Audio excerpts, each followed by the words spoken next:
Hello my lovely bookish friends, and welcome back to another video. In this video I'm going to be sharing with you my 12 books of Christmas. Now these are actually not all Christmassy books, but books that have some wonderful sort of wintry themes which are perfect for this season. And the first book that I'm going to start with is one that I actually don't own a physical copy of, and that is The Lion, the Witch and the Wardrobe by C.S. Lewis. Now this is actually the second book in the Chronicles of Narnia series. There's actually The Magician's Nephew that comes first, but this book I believe is actually the one that was written first, so you can read it without having to read the rest of the series. And this book is such a perfect wintry setting book. It follows 4 siblings, Peter, Susan, Edmund and Lucy, who are all evacuated from London during the Second World War and go to live in this sort of manor with this mysterious man and his sort of strict housekeeper. And when they are there, they're playing hide and seek, and Lucy hides in this wardrobe. But when she does, she ends up stepping through the wardrobe and ending up in this land called Narnia, which is currently under the rule of the wicked White Queen, who has everything covered in snow and frost because it's sort of forever winter there at the moment. And this book, well, like I've said, it's sort of forever winter, so it has the perfect wintry setting and the descriptions are just beautiful. It is a wonderfully written book. I'm currently listening to the audiobook and it's such a delightful, magical, and oh, it just feels lovely when you it sounds weird, but it feels lovely. It feels like you're out there in snow, and it's a perfect book for winter. And it's actually one that I always watch the film version of it. I always watch it every time near Christmas because it gets me in the Christmassy mood. So I hope this book would do the same for you. The next book on our list is Northern Lights by Philip Pullman. This is the first book in the His Dark Materials series, and it follows the story of Lyra and her animal demon who live half wild and carefree with the scholars at Jordan College, Oxford. But the destiny that has awaited her since birth takes her on a dangerous journey to the frozen north in search of a kidnapped friend. It is a journey that will have immeasurable consequences far beyond her own world. That's actually just the blurb of this book. I couldn't think of a better way to sum it up than that, because it's kind of where there's the plot of the first book and then the next 2 books that come after, it kind of changes up quite a bit. I mean, obviously it's all linked together, but so I was just a bit concerned about how to sum it up, so I just used the blurb instead. Now, as it says, this book takes Lyra all the way to the frozen north, so it's a very perfect book for this time of year, with the wintry season, and there is some giant polar bears as well, if that doesn't make you want to read it more. The next book is A Harry Potter and the Philosopher's Stone by J.K. Rowling. Now, the Harry Potter series, all of them kind of contain a Christmassy scene, but the first book is one where it kind of really, I feel like there's the most Christmassy in this one. And this follows the story, for anyone who doesn't know, of Harry Potter, who has spent his life living with his aunt and uncle, who don't treat him very well, and he lives in a cupboard under the stairs. However, then one day he starts receiving these letters from this mysterious school of witchcraft and wizardry, and he goes there and learns to be a wizard. I feel like that's a very bad summary of it, but I feel like most of you will know what Harry Potter is about. The films of Harry Potter always are played on the TV over Christmas here in the UK, so I always just think of Christmas when it comes to Harry Potter, and especially in the first book. There is the whole scene where Harry gets Christmas presents for the first time. Wait, is that a spoiler? Oh well, he gets Christmas presents for the first time, and it's just one of those scenes that stick with you. And so I feel like it's a great book to read this time of year, and also just it's magic, and for me it's one of those classics from childhood that is always good to read something a bit nostalgic around Christmas time. The next book is Followed by Frost by Charlie N. Holberg. Now, once again, I'm actually just going to read the blurb because it sums up the plot better than I do. It follows 17-year-old Smitha, who has wealth, status and beauty that make her the envy of the town, until she rejects a strange man's marriage proposal, and it has disastrous consequences. She becomes cursed, and frost begins to encompass everything that she touches. Banished to the hills, hunted by villagers, and chilled to the very core of her soul, she finds companionship with Death, who longs to coax her into his isolated world. But Smitha's desire for life proves stronger than despair, and a newfound purpose gives her hope. Will regret over the past and an unexpected desire for a man she cannot touch be enough to warm Smitha's heart, or will death forever still it?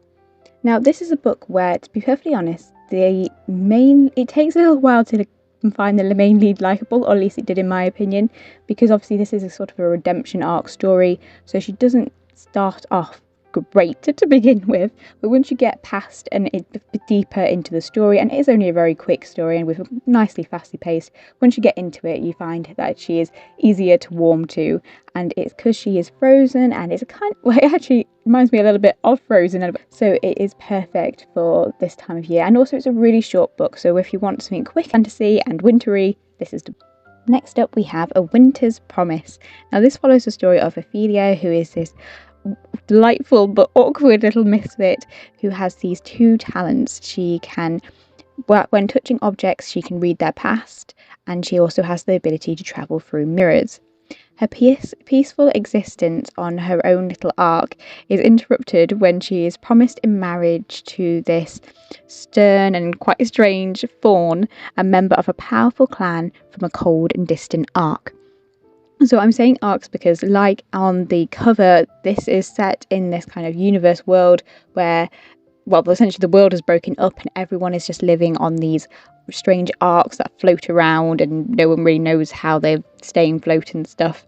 And honestly, this book is great. It's great if you are like Studio Ghibli as well. It's one I sort of recommend. It kind of gives, well, the actual arcs just sort of remind me of Castle in the Sky, but it's very, very different. And obviously this book is set, like it says, it's called A Winter's Promise. It is set on this cold and icy arc, and it just gives you proper wintry vibes. I feel like I'm going to say that for every book, but that's what it does. And honestly, I adored this entire quartet, because it is 4 books in the series. They are translated from French, and they are really well translated in my opinion anyway, and I just really adore this whole series. I highly recommend giving it a look.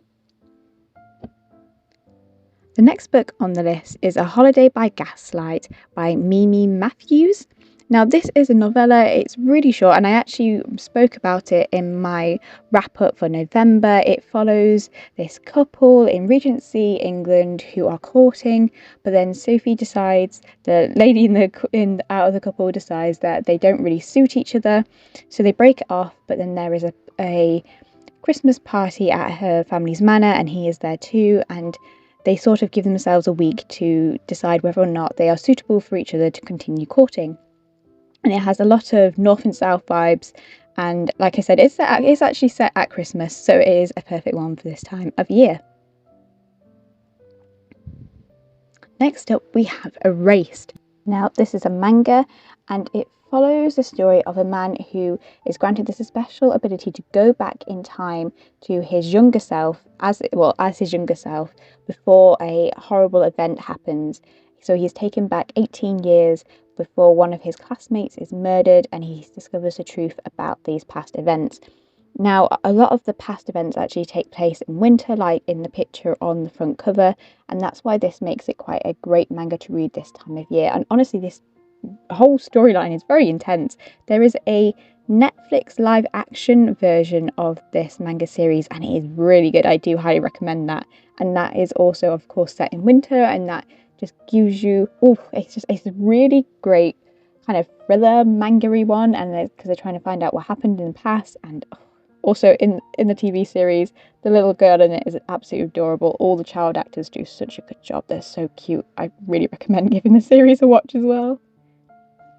Next up we have 50 Words for Snow by Nancy Campbell, and as the name suggests, this is literally a book which goes through 50 different words for snow. So it goes through different words that are used in different languages for snow, and then it gives a bit of sort of background information on them. Sort of sometimes it's like more personal stories and just information about these words and all the culture that these words come from and their relation to snow.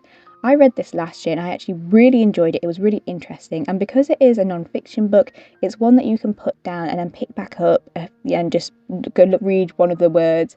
Obviously there's 50 different words for snow, and each one have these really nice snowflakes on at the side, and I just think it's just a really pretty book the whole way through, and I really enjoyed reading it last year. And it's not a difficult non-fiction book, because I do struggle with non-fiction, so it's a really nice one to read. Also, it's written with, I mean, it's been printed with navy blue kind of coloured ink and stuff, so it just adds to, it's just a really pretty book overall.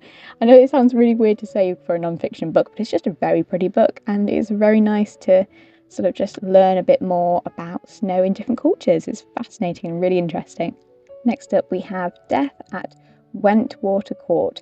Now this is the first book in the Daisy Dalrymple murder mystery series.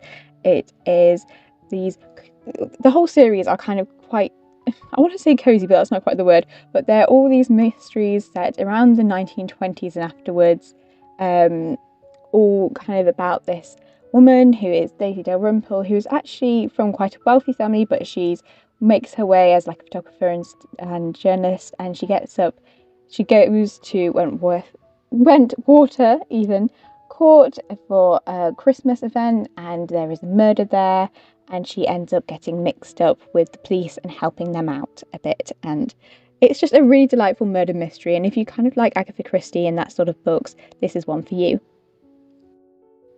And speaking of Agatha Christie, we have the Queen herself, Murder on the Orient Express. Now this is a novel that features Hercule Poirot, one of everyone's favourite detectives, and he is on a train on the Orient Express, and there is a murder. And this whole book is about him working out, who the murderer is. It's a very standard kind of Hercule Poirot book, but it does have some great twists in, and the end is, I don't want to give any spoilers, but it's a bit of a shocker, that one. I can remember reading it and for the first time and being blown away by what the ending is, because I always love with murder mysteries trying to work out if I can guess who the murderer is, and this one, well, it did something that I was not expecting. And it is a set on the Orient Express, and it is set at winter. There is snow around, and so there is a lot of I'm not going to use the word wintry vibes again. It's a good one to read this time of year when it's a bit chilly and a bit cold, and if there's snow about, that's kind of even better. Now on to some classics, and we have Little Women. Now Little Women isn't entirely set at Christmas, however it opens with the four March sisters who the stories follow at Christmas, and I feel like it's just one of those books where the whole atmosphere of the books makes it feel perfect for this time of year. There's just something about winter that makes me want to read classics, and I'm going to give a bit of a shout out because this edition of Little Women has actually been published by my publishers, Emrin Publishing. They recently released their first batch of classic books, and they're very, very beautiful, so I'm giving them a little bit of a shout out. And yes, so this is Little Women, and it's actually not as big as this book suggests, because this book has both Little Women and Good Wives, which is technically the sequel, as one whole edition. But just Little Women on its own actually isn't too long of a classic to read. And yeah, it literally starts with Christmas and just the book, and also just the film. There's just something wholesome and, I don't know, comforting is the word I want to use to describe these books, and they just feel like the kind of books you need to read when it is wintry and a bit cold outside, and you just want something that will warm you up and just fill you with comfort and warmth. And I feel like that's what this book does. It's one of those classics that is just a very delightful read. And there's one of the sisters for everyone, really, because there's all the March sisters, the four sisters, are all very different. So it is, I think people relate to different sisters and their own separate stories differently, which is good. There's character for everyone. And finally, we have perhaps the Christmas story.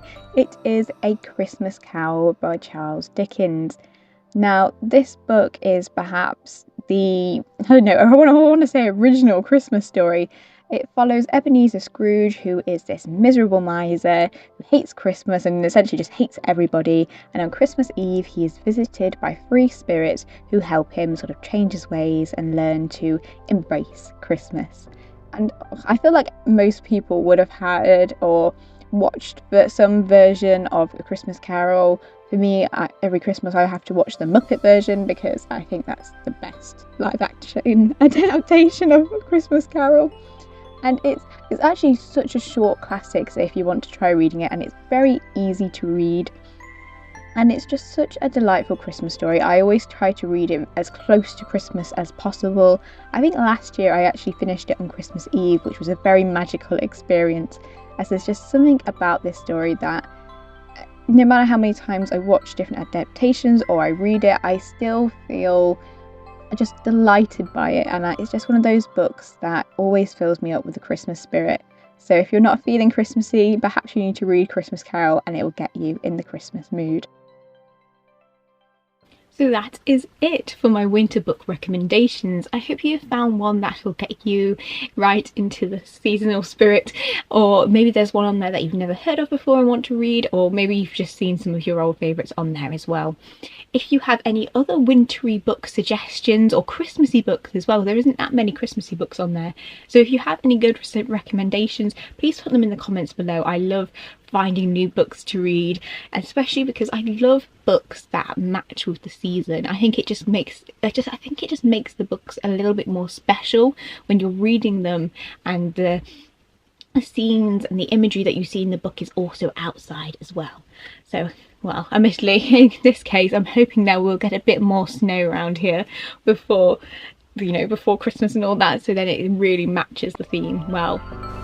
So until next time, my lovely bookish friends, bye!